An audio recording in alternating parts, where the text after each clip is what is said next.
इलाके को खास तौर पे डेवलपमेंट की और बहुत खास तौर पे पैकेज की जरूरत है। मैं भी बैठ के मामन साहब से यही कह रहा था कि जब सरकार बन रही हो तो अभी से प्लान बनाइए कि कौन कौन से मुद्दे हैं जिसपे सरकार से लड़के अपना हक लेना है, अपनी सरकार से लड़के अपना हक लेना है। इस इलाके को तालीमी इदारों की जरूरत है। ये इलाके वो इलाके हैं जहां के नौजवानों में बहुत ताकत है, बहुत ऊर्जा है, बहुत एनर्जी है, बहुत सलाहियत है। अगर इनको तालीम के रास्ते पे लाया जाएगा और अगर तालीमी इदारे यहाँ पर बनाए जाएंगे तो इंशाअल्लाह आने वाले दिनों में इसी भीड़ में से बैठा हुआ कोई लड़का आईएएस बनेगा, कोई आईपीएस बनेगा, कोई जज बनेगा, कोई पुलिस में जाएगा और इस इलाके का नाम रोशन करेगा। मेवात को जिस तरह से पूरी दुनिया में बदनाम करने की साजिश की जाती है, आज का ये जो इलेक्शन है और आज की जो रैली है, हमें यहाँ अहद करके उठना है कि आने वाले दिनों में जब सरकार बन जाएगी तो हम अपनी सरकार से, और मामन भाई मैं आपसे वादा करता हूँ, आप यहाँ पर आपको नेता प्रतिपक्ष भूपेंद्र हुड्डा साहब भी बहुत पसंद करते हैं, पूरी पार्टी पसंद करती है। आप यहाँ की एक लिस्टिंग करिए, एक प्रोग्राम बनाइए कि कौन कौन से जरूरी काम है जिनके लिए सरकार से लड़के अपना हक लेना है। मैं आपसे वादा करता हूं कि मैं दिल्ली में बैठा हूं आपका वकील बनके, और आपकी दुआओं ने वो ताकत दी है कि जरूरत पड़ेगी तो अपनी पार्टी से जा करके पार्टी के लीडरशिप का दामन पकड़ के कहूंगा कि मेवात वो इलाका है जो आंख मूंद के कांग्रेस पार्टी को सपोर्ट करता है। न हम सफर न किसी हम नशी से निकलेगा, हमारे पांव का कांटा हमी से निकलेगा। न हम सफर न किसी हम नशी से निकलेगा, हमारे पांव का कांटा हमी से निकलेगा। वतन की रेत मुझे एड़ियां रगड़ने दे, मुझे यकीन है पानी नहीं से निकलेगा। जो पूरी दुनिया में अलग अलग नामों से, अलग अलग वजहों से जानी पहचानी जाती है। मैं चाहता हूं कि आने वाले दिनों में जब स्टेट गवर्नमेंट यहाँ पे कोई यूनिवर्सिटी बनाए तो इस यूनिवर्सिटी से जिस तरह से बच्चे निकल करके दुनिया में जाएं, वो बताएं कि मेवात वो मेवात नहीं है जो मीडिया में दिखाया जाता है, मेवात वो मेवात नहीं है जो फिल्मों में दिखाया जाता है। मेवात को जानना है, मेवात की मेहमान नवाजी को समझना है, यहाँ की तहजीब को समझना है, यहाँ के खुददार लोगों की खुददारी को समझना है। तो मेवात आइए, मेवात के लोगों से मिलिए, तब आपको समझ में आएगा कि मेवात कितने खूबसूरत लोगों का शहर है। मैं इस इलाके में पैदा नहीं हुआ हूं, लेकिन न जाने क्यों जज्बाती तौर पे मुझे ऐसा लगता है कि आपसे मेरा कोई एक रूहानी रिश्ता है। मैं इसी मिट्टी का हूं, मुझे ऐसा लगता है कि मैं आपका अपना हूं, और आपको यकीन दिलाता हूं कि जब भी हिंदुस्तान की पार्लियामेंट में खड़ा होकर बोलूं तो आप यकीन रखना कि इमरान प्रतापगढ़ी जो बोल रहा है वो आपका बेटा है, वो आपका भाई है, वो आपके बीच का है। इधर मामन आपके लिए हरियाणा की असेंबली में खड़ा होकर के आवाज उठाएगा, और इंशाअल्लाह मैं हिंदुस्तान की पार्लियामेंट में खड़ा होकर के आपके लिए आवाज उठाऊंगा। इससे अच्छा ऑफर क्या हो सकता है? एक जिताओ, एक साथ में फ्री पाओ, एमएलए जिताओ, एमपी साथ में फ्री पाओ। इससे अच्छा क्या हो सकता है? इससे अच्छा कोई ऑफर हो सकता है? नहीं हो सकता ना। तो तैयार रहिए 5 तारीख को, और फिरोजपुर झिरका वालों मेरी एक बात को जहन नशीन कर लेना। मैं जब आ रहा था तो मुझे बहुत सारे लोगों के फोन मैसेजेस आए कि इमरान साहब आप जा रहे हैं, क्या कहेंगे वहां? मैंने कहा ये स्टेट का इलेक्शन अपनी जगह है, स्टेट के मुद्दे अपनी जगह हैं, लेकिन जो एक बात मैं यहाँ पे कहने आया हूँ उस बात को बहुत संजीदगी से लेना। मेरे भाई, सियासत में जिसका हरियाणा होता है उसी की दिल्ली होती है। तो अगर चाहते हो कि आने वाले दिनों में दिल्ली की गद्दी पर राहुल गांधी प्रधानमंत्री बन के बैठे, तो उसकी शुरुआत हरियाणा से करो, यहां से कांग्रेस की सरकार बनाओ। जम्मू कश्मीर में इलेक्शन हो रहा है, वहां भी कांग्रेस पार्टी गठबंधन की सरकार बनने जा रही है, हरियाणा में भी कांग्रेस की सरकार बनने जा रही है। आने वाले कुछ महीने में महाराष्ट्र और झारखंड का भी रिजल्ट आ जाएगा, तो आप देखिएगा कि भाजपा की सरकार 2 बैसाखियों पे टिकी है।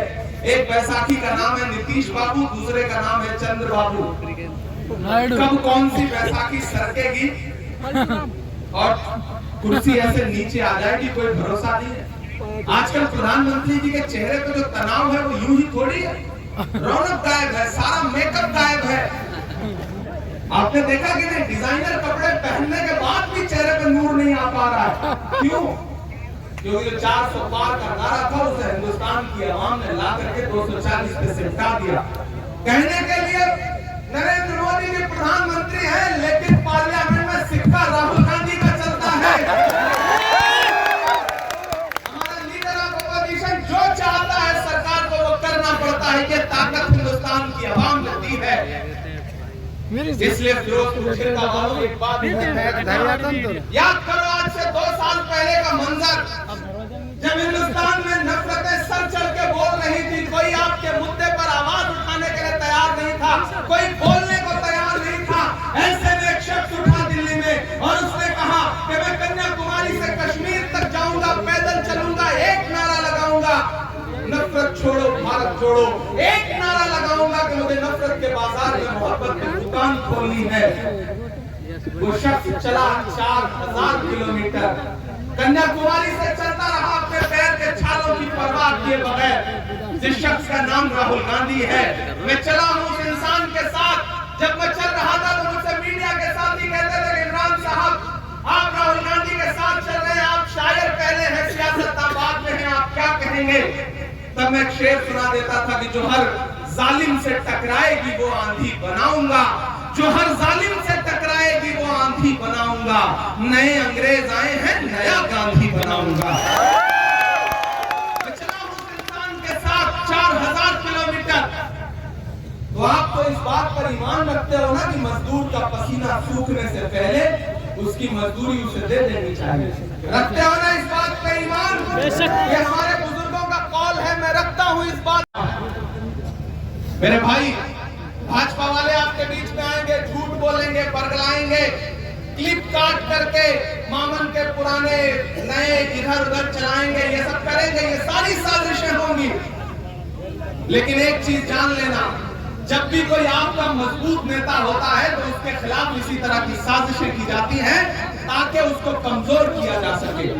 मामन आपका एक मजबूत चेहरा है, मजबूत आवाज है, इसे और ताकतवर करिए, इसे असेंबली में पहुंचाइए। धूप बहुत ज्यादा है, मैं तो शायरी नहीं सुनाऊंगा तो आप ये कहेंगे कि देखो सबकी तरफ भाषण सुना करके चला गया। मैं शायरी भी आपको सुनाऊंगा। आप थके नहीं है ना?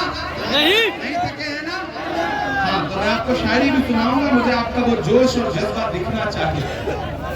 बीजेपी वाले झूठ चला रहे हैं। देखो, बीजेपी वालों को झूठ से डरने की जरूरत नहीं है। उनके जो नेता हैं वो दुनिया के सबसे बड़े एक्टर हैं। आपके पास 5 साल का ड्यू वो भी सुनाऊंगा, वो बिल्कुल सुनाऊंगा। चाचा ने कहा कि ड्यू है, पहले उसका सुनाओ, फिर आज जो आए हो उसका सुनाओ, फिर कल को जो आना है उसका सुनाओ। ये मेवात है साहब, मतलब एक ही बार में सारे हिसाब चुकता करने का हुनर जानता है मेवात। मैं मेवात को सलाम करता हूँ, बहुत शुक्रिया। मैंने कहा ना, भाजपा के झूठ के चक्कर में नहीं आना है। वो पिछले दिनों प्रधानमंत्री साहब पार्लियामेंट में स्पीच कर रहे थे, सामने खड़े होकर बोले, बताओ कांग्रेस वालों तुमने 70 साल में क्या बनाया। इधर से मैं खड़ा हो गया, मैंने सोचा मैं बताऊं, पीछे दीपेंद्र हुड्डा भाई बैठे थे, बोले इमरान भाई मत बताओ, जो बताओगे उसको भी बेच देंगे, इनका काम सिर्फ बेचने का है। भाजपा वाले आकर के 70 साल का हिसाब पूछते हैं। मैं तो फिरोजपुर छिरका के बड़गली चौक पे खड़ा होकर कहना चाहता हूँ कि अरे भाजपाइयों, आप हमसे 70 साल का हिसाब पूछते हो, आप अपने गिरेबान में झांको। जो भारतीय जनता पार्टी की सरकार अपना चलाया हुआ 2000 का नोट 7 साल नहीं चला सकी, वो हमसे 70 साल का हिसाब मांगती है। सारे नारे झूठे थे, याद है वो नारा भाइयों बहनों? बताने की चाबी मेरे हाथ में सौंप दो, मैं देश नहीं लूटूंगा, चौकीदारी करूंगा। अब तो मैं पार्लियामेंट में भी खड़ा होकर उनसे सवाल पूछता हूँ, ये कहाँ सोया है चौकीदार, कहाँ सोया है चौकीदार। मुझे लगना चाहिए कि मैं उसी फिरोजपुर छिरका में उसी बड़गली चौक पर खड़ा हूं जहां पिछली बार आया था। वही जोश वही जज्बा है। ये कहां सोया है चौकीदार, कहां सोया है चौकीदार। आप क्यों खड़े होने लगे? मैं तो यहाँ जो खड़े हैं उनको भी चुनाव में बैठाने के चक्कर में आया हूँ, आप क्यों खड़े हो? हो सकता है आज की इस रैली के बाद जो एक आध दो आजाद कमरे वो बैठ भी जाए, तो मुश्किल काम नहीं है। आपकी ये रैली ऐतिहासिक काम करेगी। हो सकता है यार भाजपा वाले भी कहें यार जाने तो कोई फायदा नहीं है, बैठते हैं जो 2, 4, 5, 10 लाख बचने हैं वो बचा लेते हैं, छोड़ो क्या बोलूंगा। तो मामन एक तरफा जीत ही रहा है कि कहाँ सोया है चौकीदार, कहाँ सोया है चौकीदार, विजय माल्या नाक के नीचे से हो गया फरार, कहाँ सोया है चौकीदार। बहुत समझदार लोग हैं आप, नाम लेने की भी जरूरत नहीं पड़ती, चौकीदार बोल दो आप तुरंत समझ जाते हैं कि किसकी बात हो रही है। अच्छा, जब भी चौकीदार की बात होती है तो जो गुजरात से मेहमान आए हैं उनकी आंखों में एक अलग तरह की चमक आती है, क्योंकि वो ज्यादा करीब से चौकीदार को जानते हैं। ये कहाँ सोया है चौकीदार, कहाँ सोया है चौकीदार। अगली वो लाइन आने जा रही है ना, उसका शोर दिल्ली तक जाना चाहिए कि कहाँ सोया है चौकीदार, कहाँ सोया है चौकीदार, खट्टर ने कर डाला हरियाणा। बिना सुने इतना मोहब्बत वाले लोग हैं ना कि इनके सामने अपील करने की फिर से सुना रहा हूँ, पहले कहाँ सोया है चौकीदार, कहाँ सोया है चौकीदार, खट्टर ने कर डाला हरियाणा का बंटा धार, कहाँ सोया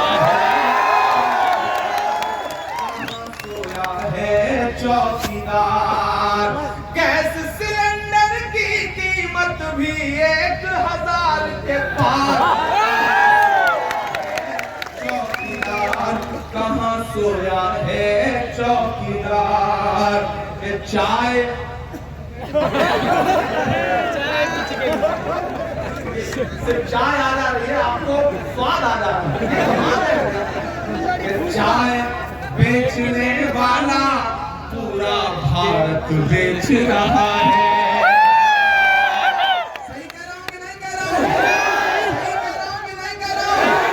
सही कह रहा हूं तो आपकी तालियां तैयार रहे जो मैं कहने जा रहा हूं कि चाय बेचने वाला पूरा भारत बेच रहा है, इसी काम में हासिल उसे महारत बेच रहा है, कि रेल बिक गई तेल बिक गया बिका हवाई अड्डा।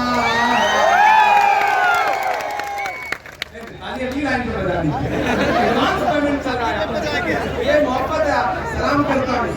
अगली जो लाइन आने जा रही है ना उसमें एक नाम आएगा, तो नाम सुन के आपके दिल में गुदगुदी पैदा होगी, तो उसे तालियों में बदल के उसे दिल्ली तक पहुंचा देना कि रेल बिक गई तेल बिक गया बिका हवाई अड्डा। तैयार है ना? कि रेल बिक गई तेल बिक गया बिका हवाई अड्डा, सब कुछ बिकता देख के खुश है अपने जेपी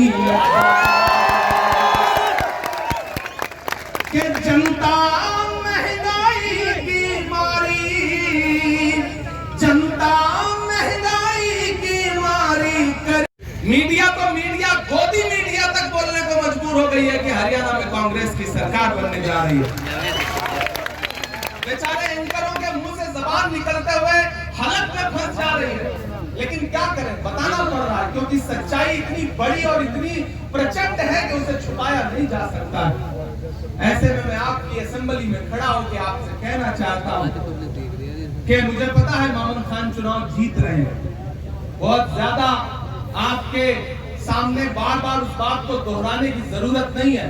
यहाँ की आवाम ने मन बनाया हुआ है मामन खान को जिताने का, मुझे पता है ये बात, क्योंकि मामन खान ने 5 साल आपके लिए काम किया है। लेकिन मैं तो आपसे ये कहने आया हूँ, फिरोजपुर झिरका वालों, बड़कली चौक वालों, माइक का वॉल्यूम थोड़ा बढ़ा दें, क्योंकि जो बात मैं कहने जा रहा हूँ वो बाबा से बुलंद बोलने की जरूरत है। एक ऐसा वक्त है जब आवाजों पे पाबंदी है, एक ऐसा वक्त है जब जहनों पे पाबंदी है, एक ऐसा वक्त है जब सोच पर पाबंदी है। ऐसे में अगर अपने इर्द गिर्द नजर उठा के देखोगे तो बहुत कम लोग हैं जो आपके मुद्दों में लड़ रहे हैं, मामन खान उनमें से एक है। ऐसे में मामन आप दे सकते हैं, ये आपको देखना है। कितनी विशाल जीत दे सकते हैं, ये आपको देखना है। अभी जब हुसैन पहलवान साहब अपना लठ लेके आए थे मुझे माला पहनाने, और लठ उन्होंने स्टेज पे गाड़ा, तो मुझे लगा कि ऐसे ही नहीं दिल्ली में कहा जा रहा है कि हरियाणा वालों ने लठ गाड़ दिया, ये किसी से उठेगा नहीं। सलाम है हरियाणा, सलाम है मेवात आपको। लेकिन एक बहुत जिम्मेदारी भरी बात कहता हूं, बात जरूरी है इसलिए सुनना। मतलब की बात सबको समझ में आती है, लेकिन बात का मतलब बहुत कम लोगों को समझ में आता है। सरकार बनने जा रही है, ढेर सारे एमएलए जीत के आ रहे हैं। उन जीते हुए एमएलए में असरदार एमएलए का पैमाना क्या होगा, कौन कितने ज्यादा वोट से जीत के आया, ये एक पैमाना होता है चुनाव जीतने के बाद जब सारे एमएलए देखे जाते हैं। ऐसे में उस वक्त फिरोजपुर झिरका को ये दम दिखाना है, ये ताकत दिखानी है कि हरियाणा में जीत के तो बहुत लोग आए हैं, लेकिन हमारा मोहम्मद खान किसी से कम नहीं है। हमने इसको असेंबली पहुंचाया। मेरे कहा ना आपसे बहुत ज्यादा कुछ बात कहने की गुंजाइश भी नहीं। बड़े बुजुर्ग यहाँ बैठे हैं, नौजवान बैठे हैं, माएं बहनें भी मेरी आवाज सुन रही होंगी, और कई सारे YouTube चैनलों पे ये लाइव चल रहा है तो लोगों तक आवाज दी जा रही होगी। मुझे हैरत है कि यहाँ के भाजपा के लोग अभी भी झंडा लेके घूम पा रहे हैं, उनका इतना लिहाज बचा है, उनको शर्म नहीं आ रहे है कि यहाँ जब जीतने का कोई मतलब नहीं है तो फिर घूमने की जरूरत क्या है।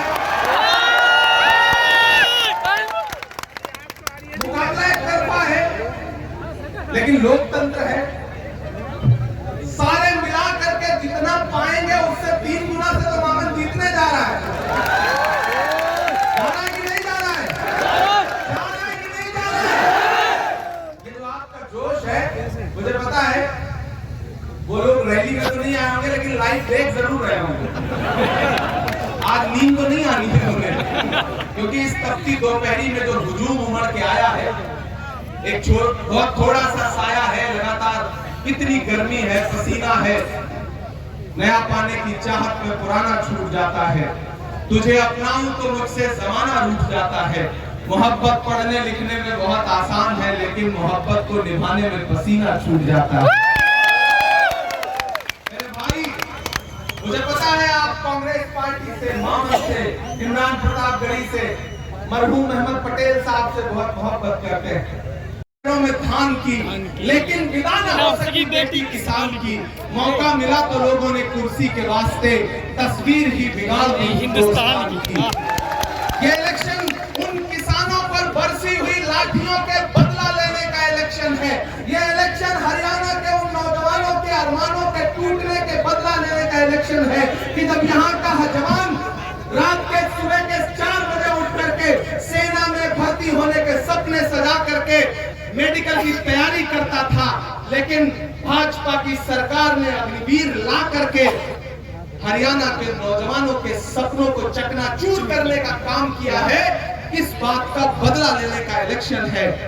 प्रधानमंत्री जी नारा देते हैं बेटी बचाओ बेटी पढ़ाओ, लेकिन याद रखो हरियाणा वालों कि ये नारा देने वाली भाजपा पार्लियामेंट से महज 500 मीटर की दूरी पर जंतर मंतर है। जब हरियाणा की बेटियां, ओलंपिक लाने वाली बेटियां, हरियाणा का सम्मान बढ़ाने वाली बेटियां अपना हक मांगने के लिए जंतर मंतर पर बैठी, तो बेटी बचाओ बेटी पढ़ाओ का नारा लगाने वाली भाजपा सरकार ने, पुलिस ने उन्हें जंतर मंतर पर घसीटने का काम किया। प्रधानमंत्री जी ने लाल किले की प्राचीर से नारा दिया, भाषण दिया कि हमें बेटियों के उत्थान के लिए, महिलाओं के उत्थान के लिए बात करनी है। और जिस दिन 15 अगस्त को वो लाल किले की प्राचीर से भाषण दे रहे थे, उसके महज 2.5 घंटे बाद उनके गृह राज्य गुजरात में बिल्किस के दोषी जेल से छोड़ करके माला पहना के सम्मानित किए जा रहे थे। ये है भाजपा के बेटी बचाओ बेटी पढ़ाओ नारे का सच। मेरे भाई मामन साहब इधर आइए।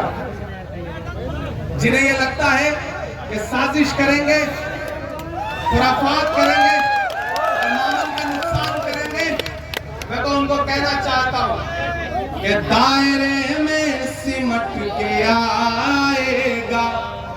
तैयार रहना जो मैं कहने जा रहा हूं।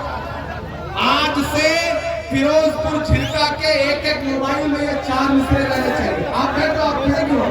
बैठ के सुन सकते हैं। दायरे में सिमट के आएगा, हर रवायत से हट के आएगा। चौथी लाइन पे कसम है कि खान तो कोई खामोश नहीं रहेगा कि दायरे में सिमट के आएगा, हर रवायत से हट के आएगा। आंधियों को जरा खबर कर दो, आंधियों को जरा खबर कर दो, शेर वापस पलट।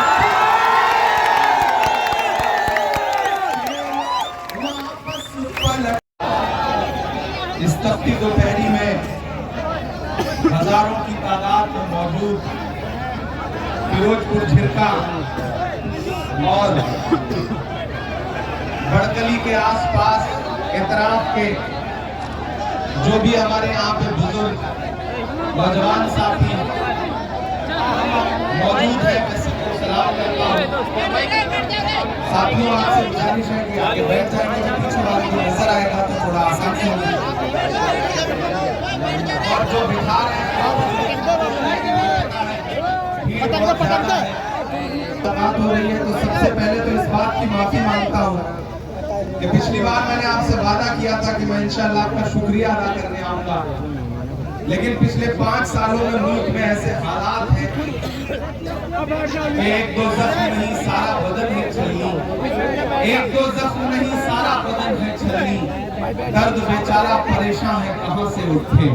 हम एक दर्द से उबरते हैं और सोचते हैं कि फिरोजपुर झिरका जाके लोगों का शुक्रिया अदा करें, तब तक पता चलता है कि किसी और शहर में कहीं जुल्म सितम है। तो जिंदगी ने इतना मसरूफ कर दिया कि आपके बीच में आपका शुक्रिया अदा करने नहीं आ पाया था, उसके लिए माफी चाहता हूं। पिछली बार आया था मामन भाई के लिए अपना दामन फैलाने, तो सिर्फ शायर बन के आया था, एक सियासी इंसान नहीं था। लेकिन इस बार आपकी दुआओं ने हिंदुस्तान की सबसे बड़ी पार्लियामेंट में राज्यसभा में पहुंचा दिया। यह आपकी दुआओं के सच्चे में हुआ है, तो आपका बेहद शुक्रिया अदा करता हूं। थोड़ी देर आपसे गुफ्तगू करूंगा, मुझे पता है धूप बहुत ज्यादा है, इधर जो साथी हैं वो भी बैठे रहेंगे, सुकून से सुनेंगे, तो शायद मैं 10-15 मिनट कुछ बेहतर बोल पाऊंगा। बैठी है हमारा साथी राहुल राव, यहाँ बैठे हैं। AICC से जो हमारे ऑब्जर्वर्स लगे हैं, जो हमारे अल्पसंख्यक विभाग के साथी करीम कुरैशी साहब, बाकी जो जिम्मेदार साथी हैं, मेवात से जो सरपंच है, आप ऐसा बैठो, मैं चुप करा लूंगा। मामन भाई, मेरा रोज का काम है, ये भी चुप हो जाएंगे, ये बिल्कुल ऐसे चुप हो जाएंगे जैसे आजकल अडवाणी जी चुप रहते हैं। आप बहुत अच्छे लोग हैं, आपसे मेरा रिश्ता कोई पहले भी नहीं है। जब अहले खिरत की बातों पर कुछ जाहिल शोर मचाते हो, जब अहले खिरत की बातों पर कुछ जाहिल शोर मचाते हो, जब बुलबुल हो तस्वीरें चमन और कौवे गीत सुनाते हो, जब चिड़ियों के इन घोंसलों में कुछ सांप उतारे जाते हो, जब माली अपने हाथों से गुलशन में आग लगाते हो, इस हाल में हम दीवानों से तुम कहते हो खामोश रहो। हम लोग अनल हक बोलेंगे, हम लोग अनल हक बोलेंगे, हम बोलेंगे। मैं आपके बीच में आज एक सियासी मौके पर गुफ्तगू करने के लिए आया हूं। मेवात वालों, ये वो इलाका है जिससे मेरा रिश्ता कोई नया नहीं है। मैं आपके सुख में, आपकी खुशियों में शामिल होने भले ना आ पाया रहा हूं, लेकिन जब भी इस इलाके में कहीं एक भी आंसू बहा होगा, किसी बेगुनाह का एक बूंद खून बहा होगा, तो इमरान प्रतापगढ़ी आपके दर्द में शामिल होने जरूर आया है। तारीख इस बात की बात। और जब हमारे नेता राहुल गांधी जी ने मेरा हाथ पकड़ के मुझे देश की पार्लियामेंट में बिठाया और मुझसे कहा कि अपने मुद्दों पर आवाज उठाओ, बोलो, लड़ो, तो मेरा खुदा गवाह है कि जब मुझे पार्लियामेंट में बोलने का मौका मिला तो इस इलाके में जितने जुल्म और सितम हुए थे, चाहे वो पहलू खान का मसला हो, चाहे आपकी जुनैद के वालिद साहब यहाँ खड़े हैं, चाहे रकबर का मसला हो, चाहे मोहम्मद उमर का मसला हो, मैंने ये तमाम नाम गिनवा करके पार्लियामेंट में आपके लिए आवाज उठाई है। मैं अपनी जिम्मेदारियों से कभी भागा नहीं। बात वालों, आपसे मेरा एक जज्बाती रिश्ता है, उस रिश्ते की बुनियाद पर यहाँ खड़ा हूँ। पिछले बार मैं आपसे कहने आया था कि मामन आपके अपने हैं, इन्हें जिता करके असेंबली पहुंचाइए। तब हालात थोड़े साजगार नहीं थे, लेकिन शुक्रिया फिरोजपुर छिरका की आवाम का कि आपने सिर्फ जिताया नहीं बल्कि इतने ज्यादा वोटों से जिताया कि पूरा हरियाणा चौंक गया था मामन खान की जीत पर। और पूरे 5 साल हम बहुत सारी जगहों पे वोट मांगने के लिए जाते हैं और बाद में जीतने के बाद जब काम करते हुए लोगों को नहीं देखते तो अफसोस होता है कि हम कहते दामन फैला के आए थे। लेकिन ये एक ऐसी असेंबली है और ये एक ऐसा विधायक है जिसको पूरे 5 साल काम करते देख के मुझे हर दिन फख्र होता रहा कि मैं जिस इंसान के लिए वोट मांगने गया था वो डरा नहीं, वो झुका नहीं, कहीं छुप छुपा के खड़ा नहीं। मामन खान आपके लिए लगातार आवाज उठाता रहा है, बोलता रहा है, लड़ता रहा है हर मुद्दे पर। एक पढ़ा लिखा एमएलए कैसा होना चाहिए उसकी एक नजीर मामन खान बन करके आपके सामने आए। आज दोबारा आपके बीच में आया हूं और आप बहुत बड़ी तादाद में यहाँ बैठे, हजारों की तादाद है। जितना भाजपा वालों की रैलियों में भीड़ हो रही है उतना तो यहाँ स्टेज पे बैठे हुए हैं। ये हालत है हरियाणा के इलेक्शन की। मैं पानीपत से लेके फरीदाबाद से लेकर के पुनाना से लेके पूरा हरियाणा घूमते हुए यहाँ आया हूँ और पूरी जिम्मेदारी से कह रहा हूँ कि सरकार बनने जा रही है। कोई ताकत हरियाणा में कांग्रेस पार्टी की सरकार बनने से नहीं रोक सकती है। भाजपा की रैलियों में भीड़ नहीं है, किराए के लोग बुलाए जा रहे हैं और किराए के लोगों में जोश नहीं होता, आपको तो पता है, ना हौसला होता है। प्रधानमंत्री की रैलियां करने से बच रहे, उन्हें लग रहा है हार का ठीकरा खट्टर और नायक सैनिक के सर फूटे, हमारे कंधे पे जिम्मेदारी क्यों आए। वो यहाँ रैलियां करने से बच रहे हैं।